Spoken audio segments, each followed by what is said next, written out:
우리 하나님 말씀 누가복음 1장 5절부터 25절까지 말씀입니다. 나를 찾아와 주신 주님, 첫 번째 시간 자비를 베풀어 주신 주님이라고 하는 제목의 본문 말씀, 누가복음 1장 5절부터 25절까지 말씀입니다. 제가 봉독합니다. 유대왕 헤롯 때에 아비야 반열의 제사장 한 사람이 있었으니 이름은 사가랴요, 그의 아내는 아론의 자손이니 이름은 엘리사벳이라. 이 두 사람이 하나님 앞에 의인이니 주의 모든 계명과 규례대로 흠이 없이 행하더라. 엘리사벳이 잉태를 못함으로 그들에게 자식이 없고 두 사람의 나이가 많더라. 마침 사가랴가 그 반열의 차례대로 하나님 앞에서 제사장의 직무를 행할세. 제사장의 전례를 따라 제비를 뽑아 주의 성전에 들어가 분향하고 모든 백성은 그 분향하는 시간에 밖에서 기도하더니 주의 사자가 그에게 나타나 향단 우편에 선지라. 사가랴가 보고 놀라며 무서워하니 천사가 그에게 이르되 사가랴여 무서워하지 말라. 너의 간구함이 들린지라. 내 아내 엘리사벳이 내게 아들을 낳아 주리니 그 이름을 요한이라 하라. 너도 기뻐하고 즐거워할 것이요 많은 사람도 그의 태어남을 기뻐하리니 이는 그가 주 앞에 큰 자가 되며 포도주나 독한 술을 마시지 아니하며 모태로부터 성령의 충만함을 받아 이스라엘 자손을 주 곧 그들의 하나님께로 많이 돌아오게 하겠습니다. 그가 또 엘리야의 심령과 능력으로 주 앞에 먼저 와서 아버지의 마음을 자식에게, 거스르는 자를 의인의 슬기에 돌아오게 하고 주를 위하여 세운 백성을 준비하리라. 사가랴가 천사에게 이르되 내가 이것을 어떻게 알리요? 내가 늙고 아내도 나이가 많으니이다. 천사가 대답하여 이르되 나는 하나님 앞에 서 있는 가브리엘이라. 이 좋은 소식을 전하여 내게 말하라고 보내심을 받았노라. 보라, 이 일이 되는 날까지 내가 말 못하는 자가 되어 능히 말을 못하리니 이는 내가 내 말을 믿지 아니함이거니와 때가 이르면 내 말이 이루어지리라 하더라. 백성들이 사가랴를 기다리며 그가 성전 안에서 지체함을 이상히 여기더라. 그가 나와서 그들에게 말을 못하니 백성들이 그가 성전 안에서 환상을 본 줄 알았더라. 그가 몸짓으로 뜻을 표시하며 그냥 말 못하는 대로 있더니 그 직무의 날이 다 되매 집으로 돌아가니라. 이후에 그의 아내 엘리사벳이 잉태하고 5달 동안 숨어 있으며 이르되 주께서 나를 돌보시는 날에 사람들 앞에서 내 부끄러움을 없게 하시려고 이렇게 행하심이라 하더라. 아멘. 아멘. 할렐루야. 할렐루야. 우리 전후 좌우에 계신 분들과 한 번 더 인사 나누겠습니다. 사감축이라고 다시 한번 인사하겠습니다.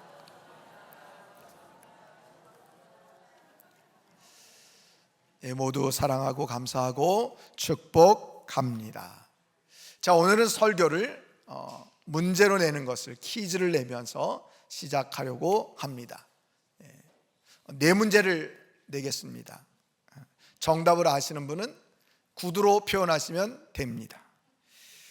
나는 누구입니까? 첫 번째, 나는 죄를 짓고 동산나무 사이에 숨을 때 나를 친히 찾아와 부르시는 하나님을 만났습니다.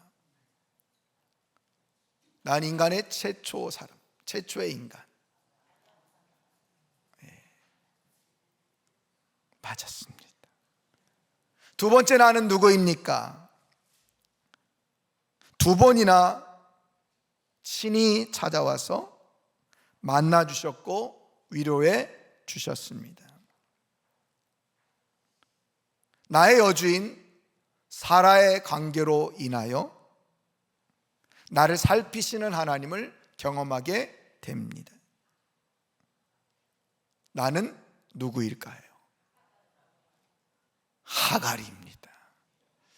제 오른쪽에서만 소리가 들릴까요? 네. 왼쪽도 분발할 수 있기를 바랍니다. 세 번째, 나는 누구입니까? 아버지를 속이고 장자의 축복을 받고 발각되어 도망가다가 베델에서 돌베개 베고 잠을 자다 꿈에 친히 찾아오신 하나님을 만났습니다. 야곱입니다. 이번에 왼쪽 화이팅. 야곱입니다. 마지막 네 번째, 나는 누구입니까? 명세기 부부가 다 제사장의 가문인데 나이가 늙도록 자식이 없다가 주의 사자를 보내서 자식이 있을 것이다 라고 하는 말을 들었지만 믿지 못하고 벙어리가 된 제사장. 사가랴 정답입니다. 예. 여러분, 오늘 본문에 나오는 사가랴와 엘리사벳의 이야기입니다. 여러분, 어떡하죠? 상품은 없습니다. 점심을 맛있게 드시기를 바랍니다. 그래 여러분, 하나님은요 이처럼 지금까지 내 병에 나는 누구입니까? 라고 하는 사람들 뿐만 아니라 성경의 많은 사람들을 보면 하나님께서 친히 찾아서 만나주시고 위로해 주시고 회복해 주시고 놀라운 역사를 베풀어 주신 것을 우린 성경을 통해서 접하게 됩니다. 그러나 성경에만 그런 이야기가 나오는 것이 아니라 나의 인생 가운데에도, 우리 인생 가운데에도 하나님께서는 친히 찾아와 주셔서 죄인된 나를 구원해 주셨고 하나님의 자녀 삼아 주셨고 지금도 나를 너무너무 사랑하셔서 친히 주의 길로 이끌어 주시고 보호하시고 성령의 불담으로 막아주시고 날마다 하나님의 은혜 가운데 이끌어 가시는 그런 친히 찾아와 주신 하나님의 은혜를 날마다 경험하며 살아가도록 이끄신다고 하는 것을 여러분 믿으십니까? 경험하고 계십니까? 그래요 여러분, 하나님은요 이처럼 나를 사랑하세요. 어디 먼 데 계신 하나님이 아니라 우주 밖 저 어느 편인가 계시는 그런 하나님이 아니라 매 순간순간마다 나와 함께 하시고 나를 찾아와서 친히 위로하시고 회복해 주시고 하나님의 자녀로 온전히 은혜 베풀어 주시는 이 하나님의 은혜, 이것이 바로 나를 찾아와 주시는 주님의 은혜입니다. 앞으로 이제 몇 주 동안 나를 찾아와 주시는 주님의 은혜를 우리가 함께 여러 성경을 통해서 살펴보기를 원하는데요, 하나님께서는 우리에게 친히 찾아오셔서 자비와 은혜를 베풀어 주십니다. 자비를 받을 만한 대상도 아니요 은혜를 받을 만한 대상도 더더욱이 아님에도 불구하고 하나님 우리를 친히 찾아오셔서 자비와 은혜를 베풀어 주신다는 거예요. 여러분, 아까 첫 번째 나왔던 아담과 하와 죄를 지어서 하나님이 너무너무 무서워서 동산 나무 사이에 숨어 있음에도 불구하고 하나님은 그를 찾아가셔서 말씀해 주시고 그들을 만나 주시는 것을 보게 됩니다. 하갈 여주인 사라에게 그렇게 임신했다고 함부로 대했고 그의 아들 이스마엘은 사라의 아들인 이삭을 놀리고 괴롭혔지만 그럼에도 불구하고 우리 하나님께서 찾아오셔서 만나 주셨다. 그리고 위로해 주셨다. 야곱은 어떻습니까? 아버지를 속이고 형님을 속였던 그런 거짓말장이임에도 불구하고 하나님은 그런 야곱을 친히 찾아오셔서 만나 주시고 약속을 주신 하나님 것을 우린 창세기 강해를 통해서 너무나도 잘 알고 있습니다. 이처럼 하나님은 우리에게 찾아오셔서 자비와 은혜를 베푸시는 하나님이시다. 그래서 오늘 저는 오늘 본문에 나오는 이 사가랴와 엘리사벳의 이야기를 통해서 하나님 우리에게 찾아오셔서 어떤 자비를 베풀어 주시는가, 그리고 우리는 어떤 자비를 사모하며 살아가야 하는가 하는 것으로 은혜 받기를 원하는데요, 우리에게 자비를 베푸신 하나님 어떤 자비를 베풀어 주신가? 첫 번째는요, 불임의 가정을 찾아와 주신 주님인 것을 알게 됩니다. 불임의 가정을 친히 찾아와 주시는 주님인 것을 알게 된다는 것입니다. 오늘 여러분 누가복음 1장 5절부터 7절까지 말씀을 보면요, 이 엘리사벳 그리고 사가랴가 어떤 사람인지를 소개해 주고 있습니다. 여러분 성경 보십시오. 유대왕 헤롯 때 아비야 반열에 제사장 한 사람이 있었으니 이름은 사가랴요 그의 아내는 아론의 자손이니 이름은 엘리사벳이라. 이 두 사람이 하나님 앞에 의인이니 주의 모든 계명과 규례대로 흠이 없이 행하더라. 엘리사벳이 잉태를 못함으로 그들에게 자식이 없고 두 사람의 나이가 많더라. 이렇게 오늘 성경은 사가랴와 엘리사벳을 소개하고 있습니다. 여러분, 두 사람 다 제사장 가문의 자녀들입니다. 제사장 가문의 자녀들이에요. 아주 인정받는 귀한 가문의 아들이요 딸, 그런 사람들이라는 거죠. 그리고 하나님 앞에 의인이다라는 인정을 받는 그런 사람들입니다. 더욱이 흠이 없었다, 오직 말씀대로 살아서 흠이 없는 그런 존재였다, 그런 사람들이었다라고 소개를 해주고 있습니다.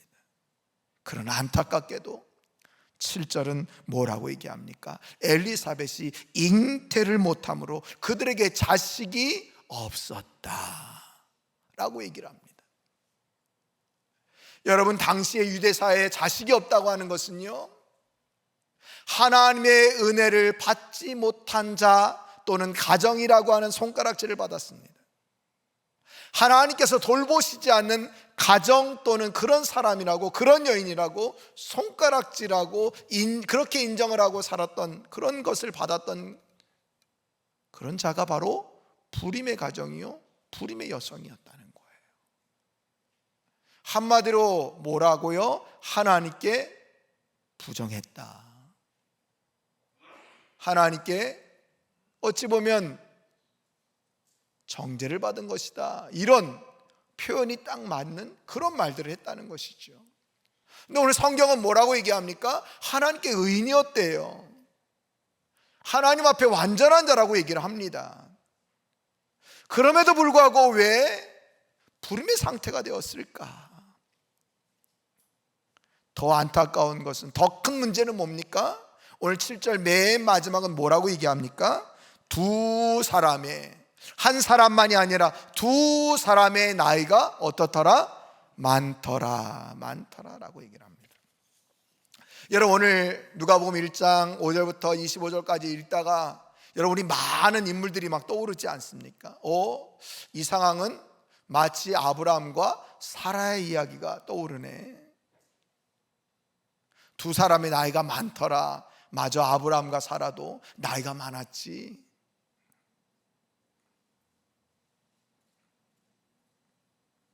그래 여러분, 오늘 이 두 사람이 나이가 많았다라고 얘기를 합니다. 18절에도 보면요, 천사가 수태고지를 해줌에도 불구하고 하나님께 너희 가정에 아들을 주실 거야, 이름은 요한이라고 해. 그런데 그 수태고지를 알려주는 천사에게 오늘 사가랴가 뭐라고 얘기합니까? 18절에 보면 사가랴가 천사에게 이르되 내가 이것을 어떻게 알리요? 내가 늙고 아내도 나이가 많으니이다. 우린 늙었는데 이거 불가능해요 라는 말이에요. 또 이 상황이 얼마나, 불임의 상황이 힘들고 어려웠던지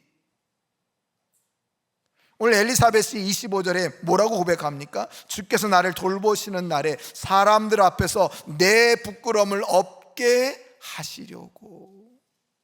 지금까지 막 손가락질 받은 거죠. 뭐 제사장 가문이면 뭐해, 명망 있는 가문이면 뭐해, 아기도 없는데, 자식도 없는데, 이 부끄러운 가운데 살았다는 거예요.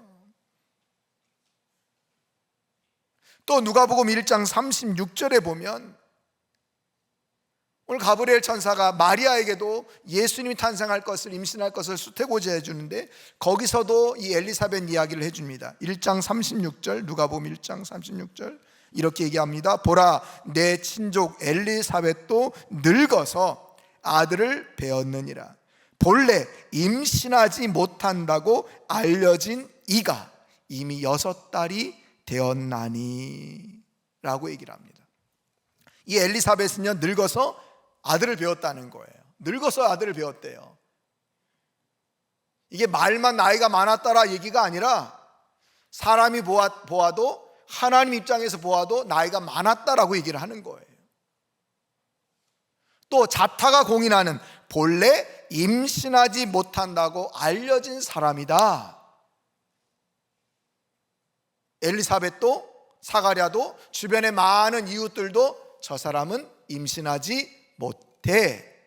이렇게 얘기하고 있다는 거예요. 이런 말을 들었다는 거죠. 그러니까 여러분, 나이도 많지요, 자타가 공인하는 정말 그런 부림의 가정이라는 거예요.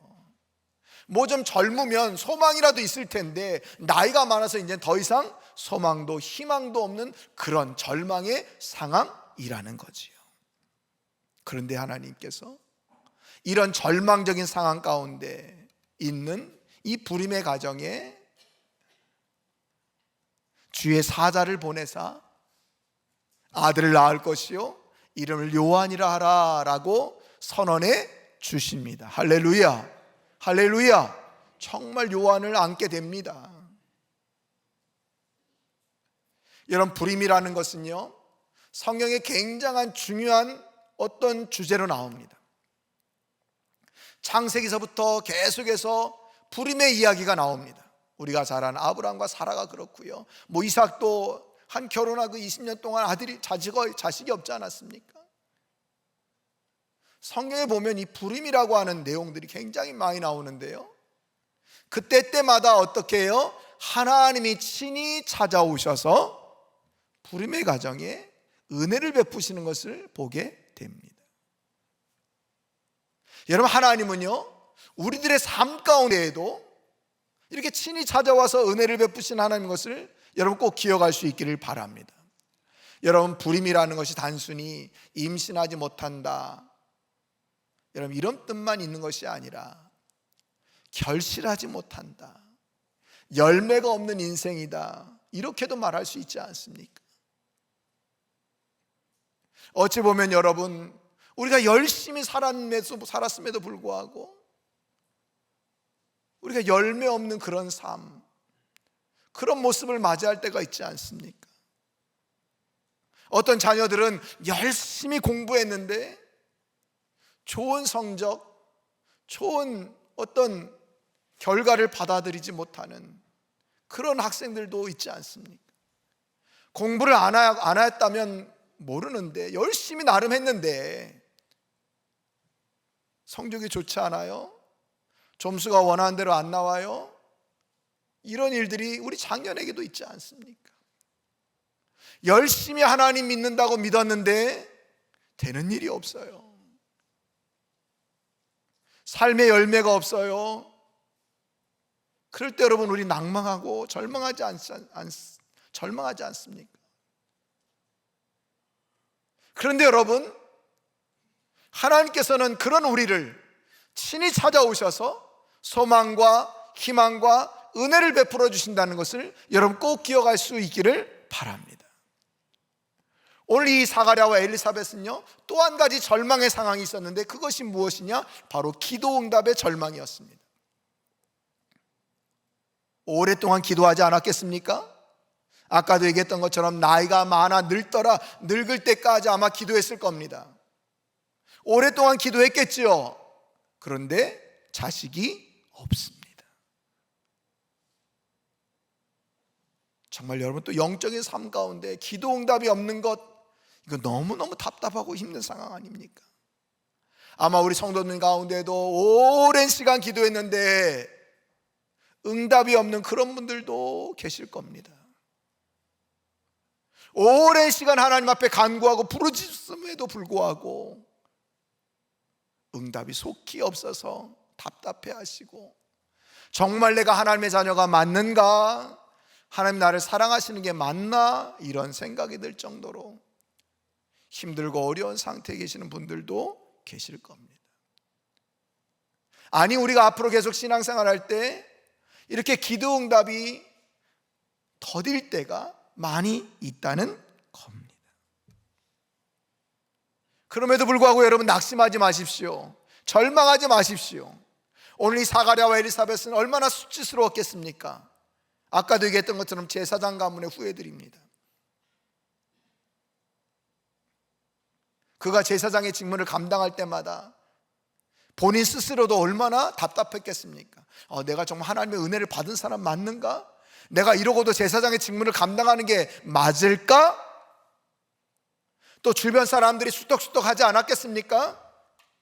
아니, 무슨 저런 사람이 하나님 일을 한다고 그래? 아니 무슨 저런 사람이 제사장의 직무를 감당한다고 그래? 자기나 먼저 하나님의 은혜나 받지? 이런 말이 들리지 않았겠습니까? 얼마나 절망스러운 상황 가운데 그렇게 살았겠습니까? 그런데 여러분, 그런 이 사람들에게, 이런 부부에게 하나님께서 주의 사자를 보내사 친히 말씀해 주십니다. 그것이 13절입니다. 천사가 그에게 이르되 사가랴여 무서워하지 말라. 너의 간구함이 들린지라. 너의 간구함이 들린지라. 너가 오랫동안 과거부터 기도했던 것 내가 다 듣고 있었다, 이런 말이에요. 다 듣고 있었다. 내가 너의 기도를 외면치 않았다, 이런 말씀인 겁니다. 그래서 어떻게 해주신대요? 내 아내 엘리사벳이 내게 아들을 낳아 주리니 그 이름을 요한이라 하라. 내가 다 듣고 이제 응답하겠다, 이렇게 선언해 주시는 겁니다. 아들의 이름을 요한이라 하라, 이렇게까지 말씀해 주신 것은 이 말씀이 확실하다, 분명한 거다, 이렇게 선언해 주시는 그런 말씀인 겁니다. 그렇습니다. 여러분, 기도했는데 응답이 없다고 낙심하지 마시기 바랍니다. 기도했는데 응답이 없다고 여러분 절망하지 마시기 바랍니다. 여러분, 한나가 그러했지 않습니까? 한나가 오랫동안 자식이 없어서 얼마나 힘들었습니까? 함께 사는 또 다른 여인과 얼마나 갈등이 많았습니까? 그런 슬피 울며 하나님께 기도했습니다. 그러자 하나님께서 응답하사 어떻게 해주셨어요? 사무엘이라고 하는 아들을 주셨습니다. 여러분, 오늘 구약성경 사무엘상에 나오는 한나와 오늘 누가복음에 나오는 이 사가랴의 특징이 있는데요, 하나님께서 이스라엘을 회복하시고 어두운 가운데 있는 이스라엘을 다시 빛으로 이끄시기 위해서, 인도하시기 위해서 세운 사람들이 바로 구약에는 사무엘 선지자요, 신약에는 세례 요한이라고 하는 것을 여러분 기억하시기를 바랍니다. 하나님의 백성인 이스라엘 백성들, 하나님의 사람인 이스라엘 백성들이 열매 없이, 열매 맺지 못하는 그런 불임의 상황 가운데 계속 살아가는 그 이스라엘 백성들을 친히 열매 맺는 백성들로 살아가도록 하나님의 복음을 외친 그런 귀한 선지자로 세운 사람들이 구약에는 사무엘이요, 신약에는 세례 요한이라는 거예요. 하나님께서 이런 사람을 보내시는데 그냥 보내시겠습니까? 아무 가정이나 보내시겠습니까? 기도하는 가정에 보내시는 겁니다. 그래서 하나님은 사무엘을 보내시기 위해서 한나를 통해서 계속 기도하게 하십니다. 기도의 분량이 찰 때까지 계속 기도의 능력을 힘입어 선지자 일을 잘 감당하도록 한나를 통해서 계속 기도하게 하십니다. 사가랴와 엘리사벳도 마찬가지입니다. 이 세례 요한이라고 하는 사람을 아무에나 주신 것이 아닙니다. 기도하는 이 사가랴와 엘리사벳에게, 제사장의 가문 이 사가랴와 엘리사벳에게, 하나님께 인정받는 의인이라고 하는 이 두 사람에게 이 세례 요한을 주시기 위해서 계속 기도하게 하신 거라는 것을 여러분 기억하십시오. 여러분, 혹여나 나의 기도가 응답이 지체되고 있습니까? 여러분 염려하지 마십시오. 하나님께 더 큰 것을 주시려고, 더 놀라운 은혜를 주시려고 그 기도의 분량이 찰 때까지 여러분 기도하게 하신다고 하는 것을 여러분 기억할 수 있기를 바랍니다. 그래서 여러분, 때로는 하나님의 기도 응답이 더디 온다고 할지라도 여러분 낙심하지 말고, 하나님의 사랑을 의심하지 말고 하나님께서 더 큰 은혜 주시려고 하는구나 하는 것을 믿으시고 기대하면서, 기도하면서 기다리시는 그런 참사랑의 성도님들이 다 될 수 있기를 간절히 축원드립니다. 그래요, 여러분, 힘들고 어려운 상황 가운데 하나님 우리에게 놀라운 은혜를 주신다. 절망의 상황 가운데도 친히 찾아오셔서 우리에게 희망을 주시는 분이요, 놀라운 응답으로 역사해 주신 분이라는 것을 여러분 꼭 기억하시고 날마다 친히 찾아오신 하나님의 은혜를 체험하시는 우리 성도님들 될 수 있기를 간절히 축원드립니다. 자, 오늘 본문을 통해서 하나님께서 베풀어 주신 자비, 그 두 번째의 뜻은 마침의 은혜로 찾아와 주시는 주님을 경험하게 된다는 겁니다. 마침의 은혜로 찾아와 주시는 주님. 여러분, 오늘 8절 9절 말씀, 우리 함께 읽어 보겠습니다. 시작. 마침 사가랴가 그 반열의 차례대로 하나님 앞에서 제사장의 직무를 행할세. 제사장의 전례를 따라 제비를 뽑아 주의 성전에 들어가 분향하고. 여러분 무슨 말씀인지 알겠죠? 이 사가랴가 아까도 얘기했지만 제사장입니다. 아비야 반열의 제사장입니다. 역대기를 보면요, 제사장은 총 24반열로 나뉘어져 있습니다.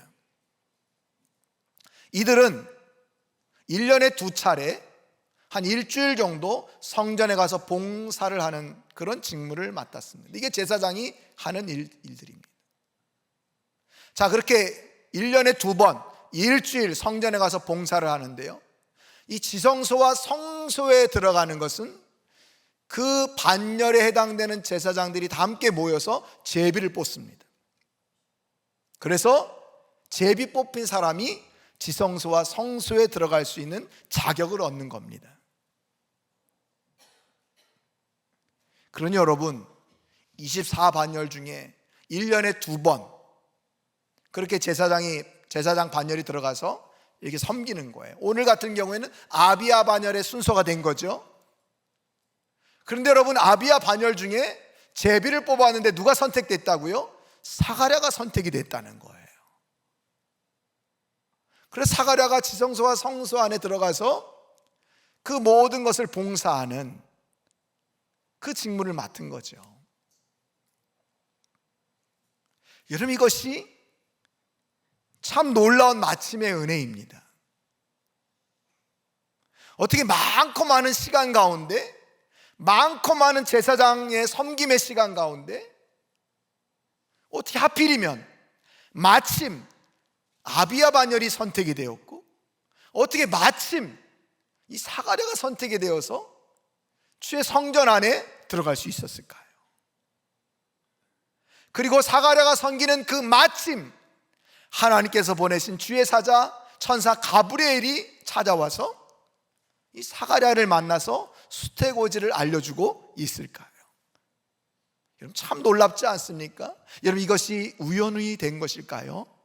여러분, 성경은요, 하나님의 역사는 우연히 된 것이 아무것도 없습니다.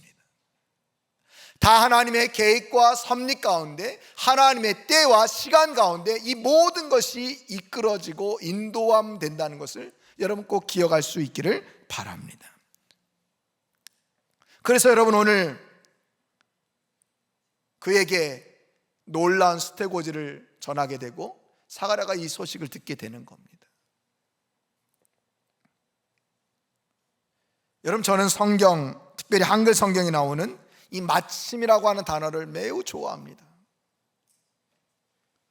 그래서 성경을 읽다가 마침이라고 하는 단어가 나오면 똥골뱅이를 많이 쳐놓습니다.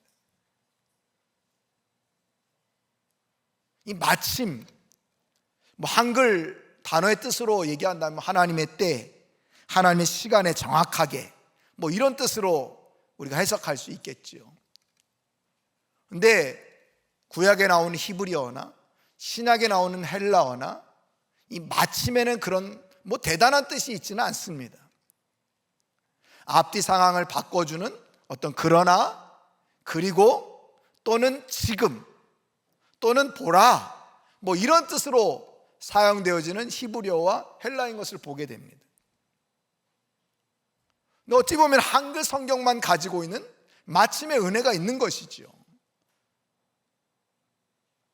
특별히 이 마침의 은혜가 이 룻기서에 많이 등장하는데요, 룻기서 2장 3절 4절에 보면 이렇게 성경은 얘기합니다.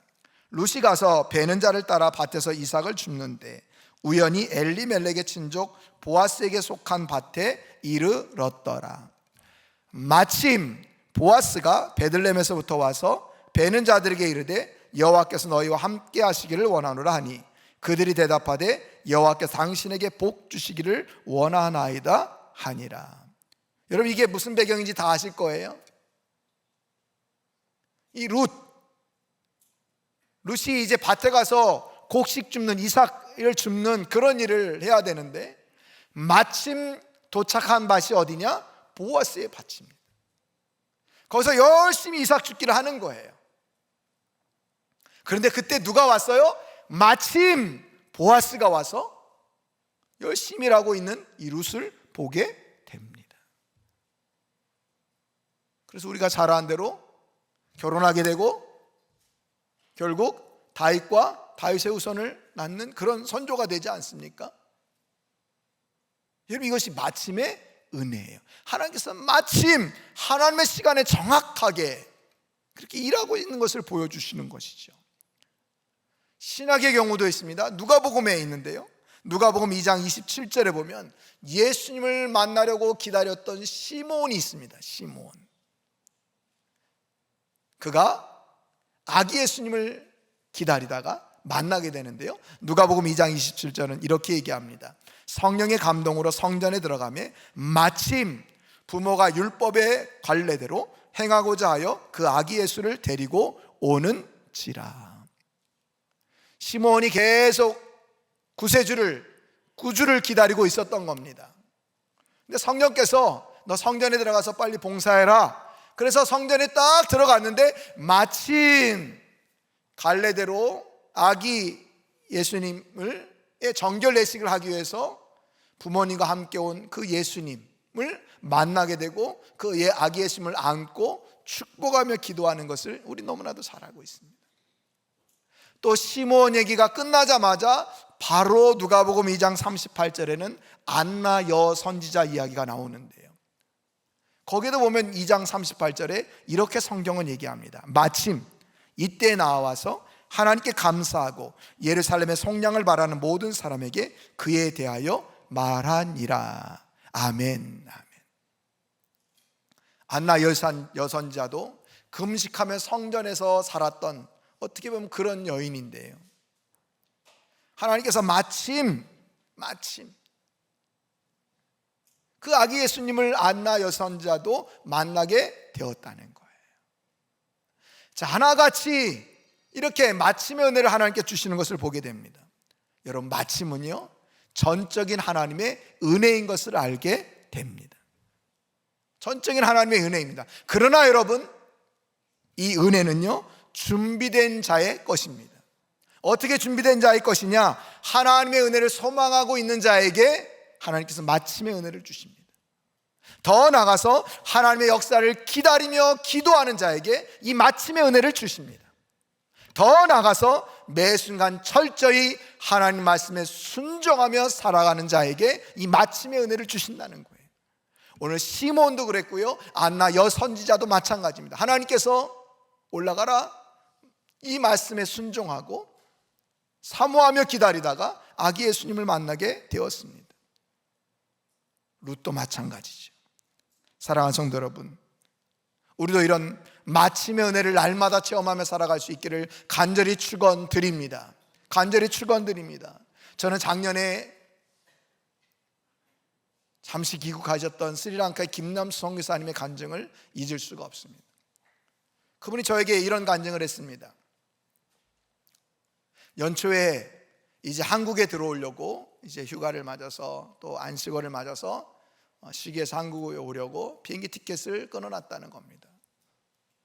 그래서 부부 선교사님과 이제 막내 아들 3명이 한국에 오려고 세 장을 끊어놨는데요, 한국에서 마침 전화가 왔다는 거예요. 선교팀이, 대학교 선교팀이 그 스리랑카에 단기 선교를 가겠습니다. 근데 그때가 선교사님이 한국에 오려고 티켓을 꺼내는 딱 그 기간이라는 거예요. 선교를 온다는데 어떻게 합니까? 티켓을 포기해야 되겠구나, 이렇게 생각하고 있는데 또 금방 한국의 어느 교회에서 또 단기 선교를 오겠다, 이렇게 전화가 또 왔다는 거예요. 그것은 8월 달, 대학생이 온다고 한 건 7월 달. 선교사님 7월 달에 들어왔다가 8월 달에 다시 기임하시려고 했는데 그 시간이 똑같이 중복되는 겁니다. 환불해도 환불이 안 되는 그 티켓을 끊어놨으니 이걸 완전히 포기해야 되겠구나. 하나님이 단기 선교팀을 받아서 잘 사역시키라고 하나님의 뜻이라고 생각을 하고 있는 그때에 메일이 한 통 여행 항공사에서 왔다는 겁니다. 그 항공사가 스리랑카에서 싱가포르를 경유해서 인천으로 오는 그런 항공사인데, 이 싱가포르에서 5분 스케줄이 바뀌어서 연착하게 됐다는 거예요. 그러니 네가 원하지 않으면, 그것을 기다릴 수 없으면 다른 항공편으로 바꾸어도 좋다 하는 그런 메일이 왔다는 거예요. 이제 단기 선교팀을 받으면 이 티켓은 완전히 무용지물이 되고 포기해야 되는 그런 상황이 됐는데, 포기하고, 그래도 포기하고 하나님 선교팀을 맡는 게 낫겠다라고 생각하는 그때에 하나님께서 마침 항공사를 통해서 메일을 보내셔서 5분 연착하는데 네가 티켓을 바꾸든지 환불하든지 마음대로 해라 라고 하는 연락을 받았다는 것이죠. 작년에 저희가 키르기스탄 갔을 때 그 경유하는 곳에서 무려 5시간을 연착이 돼서 기다린 적이 있거든요. 그런데 말 한마디 없었습니다. 근데 이 항공사는 5분 연착된다고 메일을 보낸 거죠. 누구의 은혜입니까? 하나님의 마침의 은혜. 포기하고 결단한 그 마침, 하나님께서 이런 놀라운 은혜를 베풀어 주신 거라는 거예요. 사랑하는 성도 여러분, 우리도 날마다 이렇게 마침의 은혜로 역사하신 하나님의 은혜를 경험하며 살아가는 그런 귀한 성도님들 다 될 수 있기를 간절히 축원드립니다. 마지막으로 오늘 하나님께서 베풀어 주신 자비는요, 복음의 은혜로 찾아와 주시는 주님인 것을 알게 됩니다. 복음의 은혜로 찾아와 주시는 주님. 여러분, 복음이 뭡니까? 복음. 그냥 단어의 뜻 그대로 우리가 해석하면 복음은 굿뉴스, 기쁜 소식, 이게 복음 아닙니까? 오늘 사가랴와 엘리사벳에게 하나님께서는 가브리엘이라는 천사를 통해서 복음, 좋은 소식, 굿뉴스를 전해 줍니다. 그게 바로 누가복음 1장 13절부터 14절 그리고 16절입니다. 여러분 13절 14절 함께 보십시오. 천사가 그에게 이르되 사가랴여 무서워하지 말라. 너의 간구함이 들린지라. 내 아내 엘리사벳이 내게 아들을 낳아 주리니 그 이름을 요한이라 하라. 너도 기뻐하고 즐거워할 것이요 많은 사람도 그의 태어남을 기뻐하리니. 16절 이스라엘 자손을 주 곧 그들의 하나님께로 많이 돌아오게 하겠음이라. 아멘. 하나님이여 사가랴의 기도, 엘리사벳의 기도에 응답하셔서 아들을 낳을 것이다, 이름을 요한이라 하라 라는 기쁜 소식, 복음을 전해주셨습니다. 근데 요한의 이름이 뜻이 뭔지 아십니까? 여호와께서 자비를 베푸시다, 이런 뜻입니다.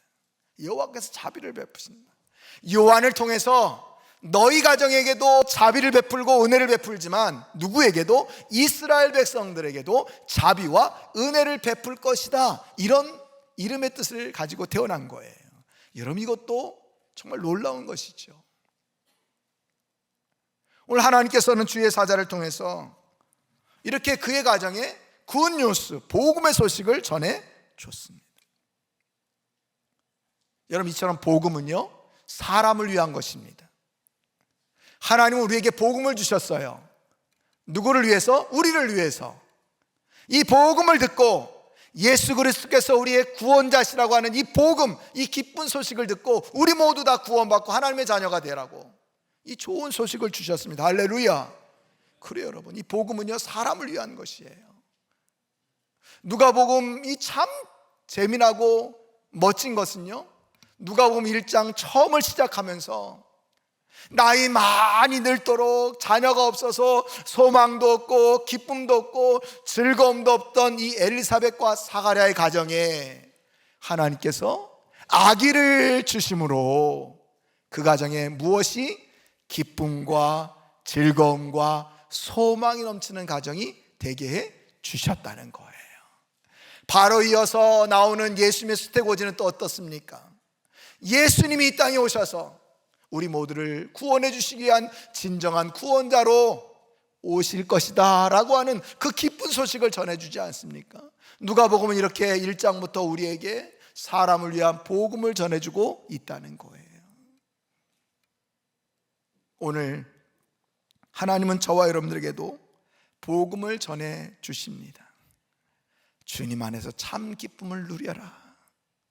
주님 안에서 소망을 누려라. 주님 안에서 즐거움을 누려라. 할렐루야.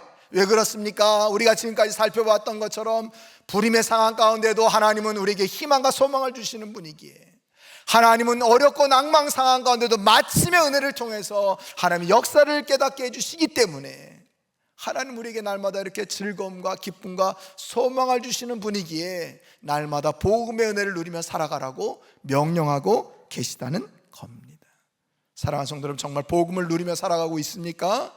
정말 기쁘고 감사하고 행복합니까? 또 얼굴 표정 좀 펴보십시오.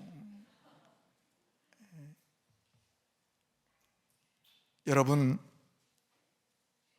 특별히 오늘 복음을 받은 우리들은요,